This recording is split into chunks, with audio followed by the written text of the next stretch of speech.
एक छोटे से गांव में तानिया नाम की एक बड़ी ही दयालु औरत रहा करती थी, जो हर किसी की मदद किया करती थी। ऐसे ही एक रोज तानिया अपने गांव से थोड़ी ही दूर लगे मार्केट में जाती है। तभी उसकी नजर एक छोटे से बच्चे पर पड़ती है। उस बच्चे को देखकर तानिया उसके हाथों में कुछ पैसे पकड़ाते हुए उस बच्चे से बोलती है, अरे तुम तो बड़े ही प्यारे बच्चे हो। अच्छा, ये बताओ तुम्हारा नाम क्या है? बच्चा तानिया की किसी भी बात का कोई जवाब नहीं देता और डरे सहमे खड़े होकर रोने लगता है। उस बच्चे को रोता देख तानिया अगल बगल देखती है और एक बार फिर उस बच्चे से बोलती है, अरे बेटा, तुम रो क्यों रहे हो? रो मत। अच्छा, मुझे बताओ तुम्हारे मम्मी पापा कहाँ हैं? बच्चा एक बार फिर जोर जोर से रोने लगता है और तानिया समझ जाती है कि यह बच्चा हो गया है। तानिया उस बच्चे की मदद करने के लिए और उसकी माँ को ढूंढने निकल जाती है। जैसे ही तानिया थोड़ी आगे बढ़ती है, तभी पीछे से उस बच्चे की माँ आ जाती है और तानिया से बोलती है, तुम्हारी हिम्मत कैसे हुई मेरे बच्चे को अपने साथ ले जाने की? खुद की तो कोई औलाद नहीं है, बस इसी फिराक में रहती है कि किसी का बच्चा चुराकर भाग जाओ। अरे बहन, तुम गलत समझ रही हो, मैं तो इसे तुम्हारे पास लेकर आ रही थी। बस करो, मैं तुम्हें बहुत अच्छे से जानती हूँ, बांझ औरत। यह सब सुनते ही मानो जैसे किसी ने तानिया के ऊपर शब्दों के कड़वे बाण छोड़ दिए हो। ये सुनते ही तानिया वहां से होते हुए निकल जाती है। कुछ ही दूरी पर तानिया एक मंदिर में जाती है और भगवान से अपनी कोख भरने की दुआ करने लग जाती है। तभी मंदिर के बाहर से कुछ शोर आने लगता है और वो मंदिर के दरवाजे पर जाती है, जहां वह देखती है कि मंदिर के बाहर एक गाय जो गर्भवती है, उसके वहां आ जाने से और मंदिर के बाहर दुकान वालों के फलों को खाने से सारे फल वाले उसको मारकर भगा रहे होते हैं। यह देख तानिया अपना सारा दुख दर्द भूलकर उस गाय के पास जाती है और दुकान वालों से कहती है, तुम सबको शर्म नहीं आती? एक गाय को जिसे तुम गौ माता कहते हो, पूछते हो, उसको इस तरह से मारकर भाग रहे हो। क्या तुम्हें इसकी अवस्था दिखाई नहीं देती? यह गाय एक गर्भवती है। अरे अगर ये गाय गर्भवती है तो हम क्या करें? इसके चक्कर में हम थोड़ी ना अपना धंधा खराब करेंगे। आखिर ये फल बेचकर ही तो हम अपनी रोजी रोटी चला पाते हैं। अगर तुम्हें इतना ही प्यार आ रहा है, अगर तुम्हें इतनी ही दया आ रही है इस गाय पर, तो तुम इसको अपने साथ क्यों नहीं रख लेती? तुम ही देना इसको खाना पीना और चारा। गांव वालों की बात सुनकर तानिया उनसे और बहस नहीं करते हुए उस गाय को अपने साथ घर ले जाती है। गाय को देख उसका पति गोपाल तानिया से बोलता है, तानिया, तुम ये गाय कहाँ से ले आई? मुझे ये गाय मंदिर के बाहर मिली। सारे गांव वाले इस बेचारी गर्भवती गाय को मारकर भगा रहे थे। मुझसे इसका दर्द देखा नहीं गया, इसीलिए मैं इसे अपने साथ ले आई। तानिया, आखिर कब तक तुम ऐसे ही सबकी मदद करोगी? तुम्हें अपने घर की आर्थिक हालत के बारे में पता है। हम अपने लिए 2 वक्त की रोटी नहीं जोड़ पा रहे, तो इस गाय का चारा कहाँ से पूरा करेंगे? भगवान भूखा उठता जरूर है, पर कभी किसी को भूखा सोने नहीं देता। आप देखना, जब ये गर्भवती गाय अपने बच्चे को इस दुनिया में लाएगी, तब हमारे सारे दुख दर्द दूर हो जाएंगे। ये बोलकर तानिया घर में जाती है और अपने हिस्से की रोटी लाकर उस गर्भवती गाय को दे देती है और खुद भूखी सो जाती है और अगले दिन उस गाय के लिए चारा लेकर आती है और खुद भूखी रहकर गाय को खाना दिया करती है। ऐसे ही एक दिन तानिया को फिर से बांझ का ताना सुनना पड़ता है, जिसे सुनकर तानिया बहुत दुखी होती है और गाय के पास जाकर उससे बोलती है, तुम बहुत भाग्यशाली हो कि तुम माँ बनने वाली हो, पर पता नहीं मुझसे ऐसी कौन सी गलती हो गई कि ये सुख अब तक मुझे नहीं मिला।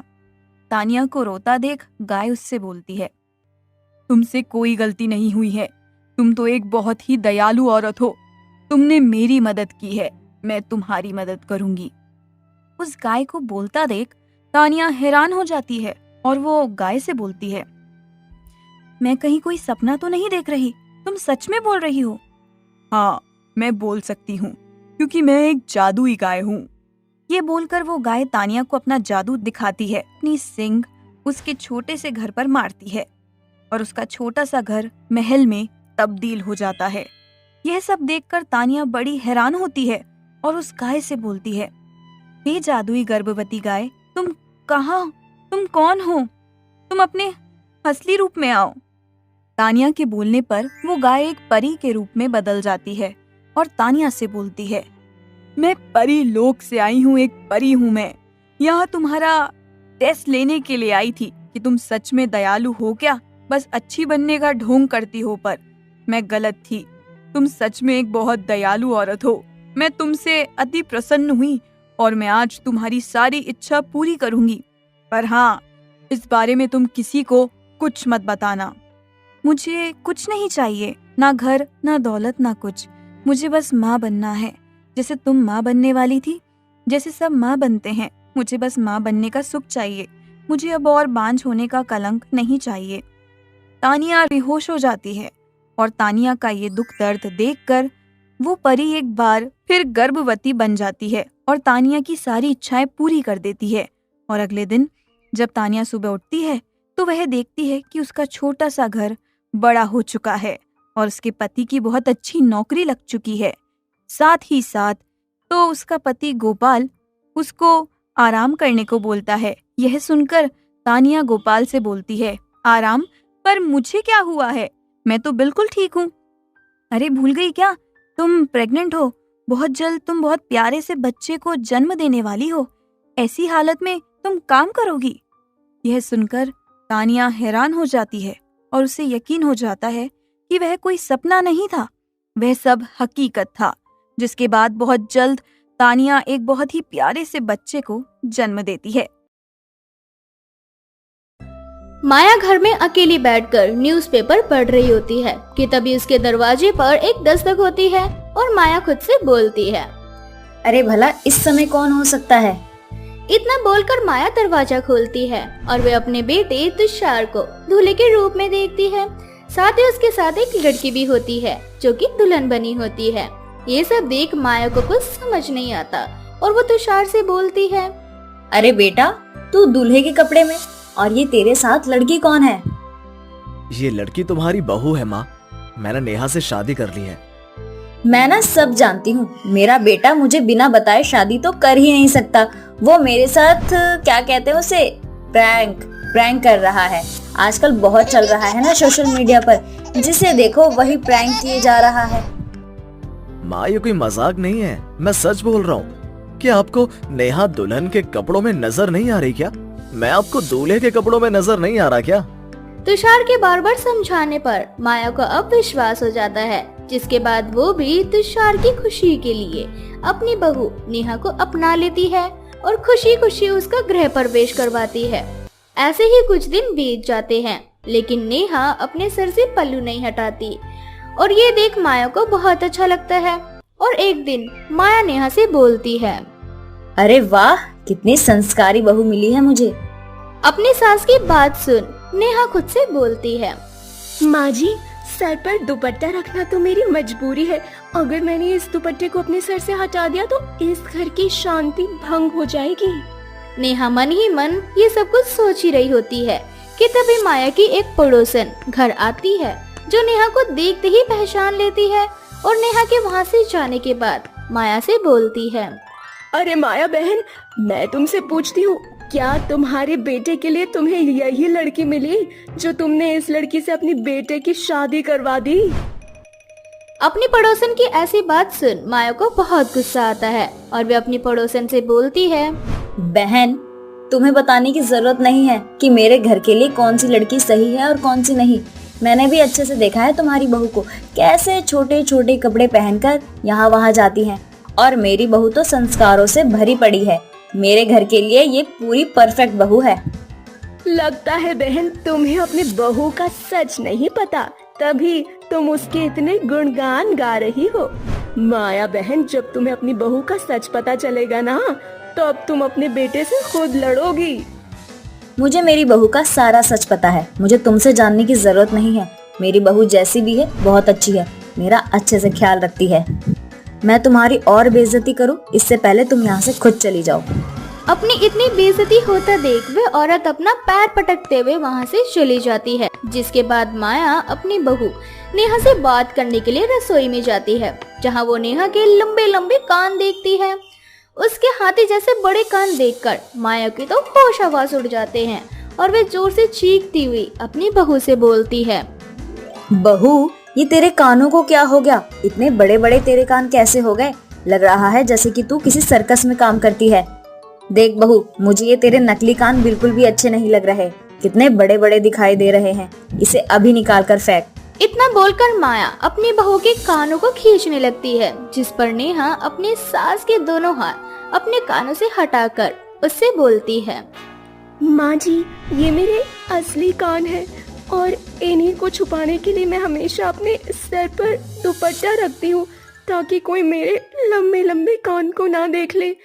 अगर आपने मेरे इन बड़े कानों को पहले देख लिया होता तो आप ही मेरा मजाक उड़ाती और आप मुझे अपनी बहू के रूप में शायद कभी नहीं अपनाती।